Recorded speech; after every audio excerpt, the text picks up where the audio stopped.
Hello everyone, welcome to the SAM, that is Study Art Motivation and Education. So in this video we are going to discuss dental fluorosis or you can say molten enamel. Okay या फिर आप fluorosis, tooth fluorosis, बहुत सारे नाम हैं इसके, ये भी बोल सकते हो आप. इसके बारे में हम डिटेल में पढ़ेंगे आज के वीडियो में. सो फर्स्ट ईयर से आपने पढ़ा होगा कि अगर फ्लोराइड जो है वो 1 पार्ट पर मिलियन यानी कि 1 ppm से ज्यादा होता है पानी में, अगर फ्लोराइड 1 ppm से ज्यादा होता है तो वो आपके टूथ को इफेक्ट कर सकता है. ओके सो क्या होगा अगर 1 ppm से ज्यादा फ्लोराइड है ड्रिंकिंग वाटर में, तो और अगर वो फॉर्मेटिव स्टेज में अगर कुछ इफेक्ट कर देता है तो आपको डेंटल फ्लोरोसिस हो सकता है. एमिलोब्लास्ट को इफेक्ट करेगा. Obviously ameloblast are the cells of enamel. Okay तो इसमें मेनली टूथ का कौन सा स्ट्रक्चर इफेक्ट होगा? एनामल इफेक्ट होगा. Okay now coming to its pathogenesis. Now pathogenesis को 3 पार्ट में डिवाइड किया गया है. First formative stage, then we have matrix formation stage and then we have maturation stage. यानी कि जब फॉर्मेशन स्टार्ट हुआ, जब उसमें जो भी मटेरियल है हमारा, जो एनामल में जो ऑर्गेनिक मटेरियल होता है वो स्टार्ट हुआ, तब अगर कोई डिफेक्ट आया तो क्या होगा. एंड अगर मैच्योरेशन की स्टेज पर अगर कुछ डिफेक्ट होता है तो क्या हो सकता है. ओके तो अगर फॉर्मेटिव स्टेज पर अगर फ्लोराइड का एक्सपोजर होता है टूथ को, ठीक है, ज्यादा फ्लोराइड का एक्सप्रेशन होता है at the time of development of ameloblast यानी कि cells of enamel, then it will interfere calcification process of matrix. यानी कि मैट्रिक्स ही अच्छे से डेवलप नहीं हो पाएगा. अगर मैट्रिक्स फॉर्मेशन स्टेज पर होता है then the composition will get changed. Okay then अगर मैचुरेशन के टाइम पे, यानी कि मैचुरेशन हो चुका है, मस्त आपका इनामल का मैट्रिक्स एंड ऑल एंड अच्छे से फॉर्मेशन हो चुका है, लेकिन अगर मैचुरेशन के स्टेज पर फ्लोराइड का एक्सपोजर ज्यादा हो जाता है तो there will be a diminished withdrawal of protein and water. Protein और वाटर ज्यादातर अच्छे से नहीं मिल पाएंगे. Now coming to the clinical classification. Now clinical classification is quite lengthy.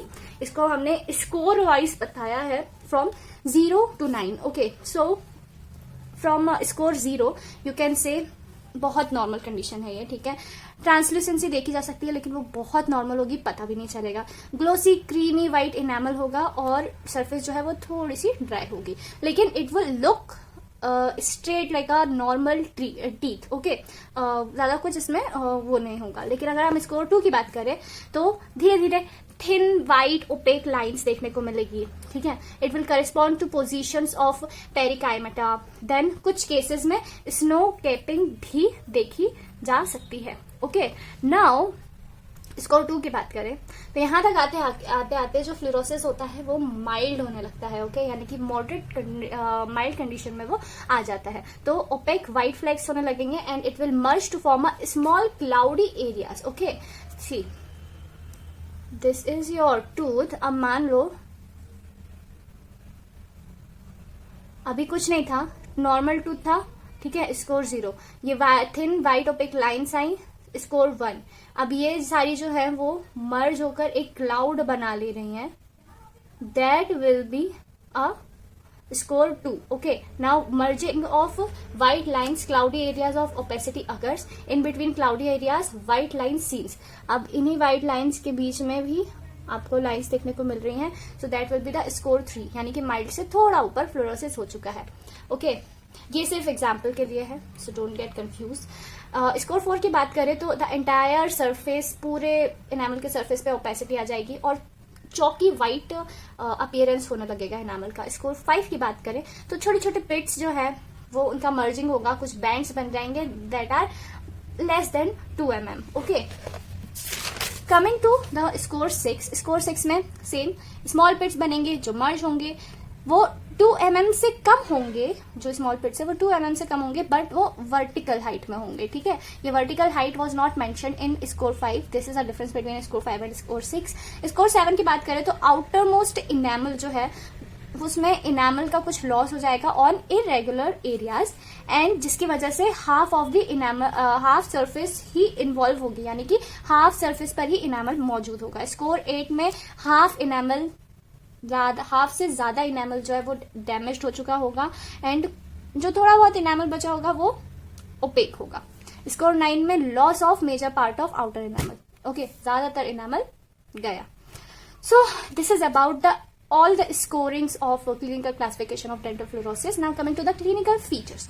Clinical features में ज्यादातर क्या होता है ना, ये परमानेंट टूथ में इसकी सीवियरिटी के बारे अगर हम बात करें तो परमानेंट टूथ में ज्यादा देखी जाती है, ठीक है. येलो टू ब्राउन इसका कलर वेरी कर सकता है, and it is caused by the colouring agent of food, medicine, high level का अगर आप प्रोटीन लेते हो तो, and which contains hypomineralised parts of enamel. Okay, sometimes क्या होता है, कुछ व्हाइट पैचेस देखने को मिलते हैं which are striated, pitted and bolted. This is all about the clinical features. अब अगर हम रेंज ऑफ सीवियरिटी की बात करें तो it is divided into 3 parts. Questionable changes, mild changes and moderate और you can say a severe change. अब यहाँ पे फर्स्ट में क्या होगा, ओकेजनली व्हाइट फ्लेकिंग्स देखने को मिलेंगे एंड कुछ कुछ स्पॉट्स देखने को मिलेंगे एनामल में. ओके, आप इसको मान सकते हो स्कोर 0 से 2 के बीच में.